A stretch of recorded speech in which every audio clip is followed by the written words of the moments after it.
Howdy, Aggs. Welcome back. It's been nice being on sabbatical for at least a couple months now. But we got to get going because fall ball is going to be here extremely soon. We got just under a month, I believe, before fall camp gets underway. So we got to talk about that preview. And we got so much that we're going to have to do two sections of this. We're going to have to do a offense, and then we're going to have to do a defense. So there's been a lot of talk about the offense recently, especially with the Evan Stewart and Jonte Cook drama that went down. Maybe you know a little bit about it. Kind of rehash that, but that's been a fun time. It's kind of kept us going. The recruiting trail's a little slow, so I'm here to help you out. And let's talk about the offense as in depth as we can. If you like what you hear, like and subscribe, comment. That helps me out as much as possible. It's free.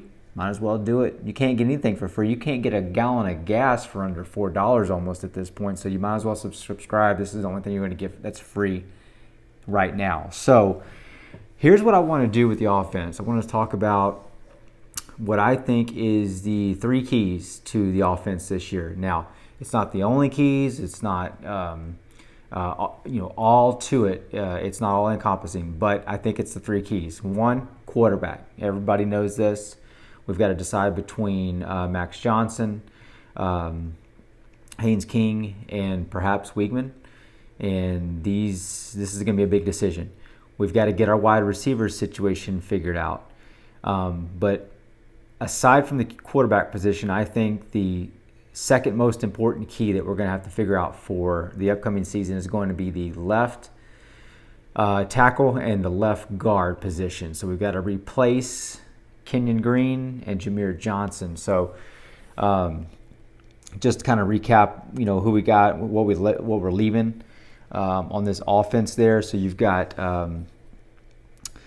Kenyon. He left out. He was a first rounder. He went 15 overall. Jameer Johnson, remember, was a transfer in from Tennessee, and we grabbed him last year.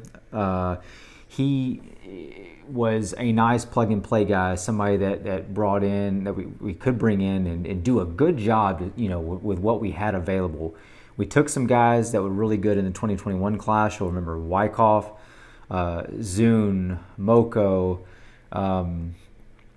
Strickland, and these guys probably just weren't quite ready to step in there. We also took Fothery and Foster-Wright. They stepped in and played. They were ready. They proved that. Maybe there were some doubts over there. We had Kenyon, so obviously he's going to play. They're not going to play over Kenyon. But Jameer was experienced, and rightfully so, he played. So we've got to figure out those two spots. Now remember, we're keeping Bryce Foster. We're keeping Layden Robinson at right guard. And then we're going to keep Fothery at right tackle. Maybe some interesting talk here, depending on left tackle versus right tackle. Will there be any movement versus us coming in with Haynes King or Max Johnson? We got a lefty and a righty. And I need to look this up. Maybe somebody will that's listening. Last time we had a lefty quarterback. I'm not sure, but maybe Fothery would be best suited to be on the left side. I'm not really expecting that, but it's just something we want to talk about. So let's just assume, though, he's going to stay on the right side. So what we really need to do is we really just need to hash out left guard, left tackle. I think whoever we've got at quarterback, we're going to need to keep them safe. I think both of them are probably going to be able to do a pretty good job with the front runners being probably Max Johnson and Haynes King at the moment. If we can keep them safe, we can block up front. We'll have a chain running, and we could probably have some success. We can get the ball to whatever receivers that we're probably going to have via those two guys. Who are the receivers going to be? We'll talk about that, right? But I just really think these left guard and this left tackle are very important. So, kind of want to do a little bit of, going over this a little bit more, right? Because as we went along in the season, you saw we had a little bit of shifting, plug and play. We had some nagging injuries. Aki played at one point, and then he kind of drifted off, and we didn't see him again. So not sure what happened there. He didn't play in the spring game that I'm aware of. What do we make of that? Give you my thoughts. But the unsolidified offensive line caused problems, in my opinion. We didn't have a cohesive group. And you got to think about this, right? So sometimes you've got maybe Jameer is going to be out and you're going to slide Kenyon to left tackle, which I believe is what we did in the Alabama game, right? So Trainer comes in and he plays left guard. Did a jam-up job playing left guard, right? But you just got to think about this. You don't have the same set of guys out there. You've got some movement. You've got Trainer sometimes playing on the right side when maybe Layden was out for, half a game, quarter, whatever, maybe some things that were going on there. You've got assignments that have to get diagnosed and they have to get picked up, and these are going to be problems.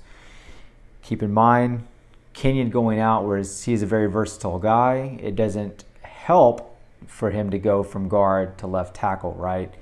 And I think back to that Arkansas game when we were just getting creamed off the left edge.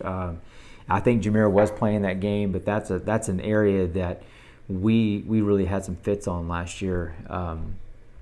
So left tackle, left guard, huge decisions that we've got coming up, and there's no better probably way to figure out who's going to be taking that spot than to go over who we've got available. So let me just kind of go down the list of who I think is probably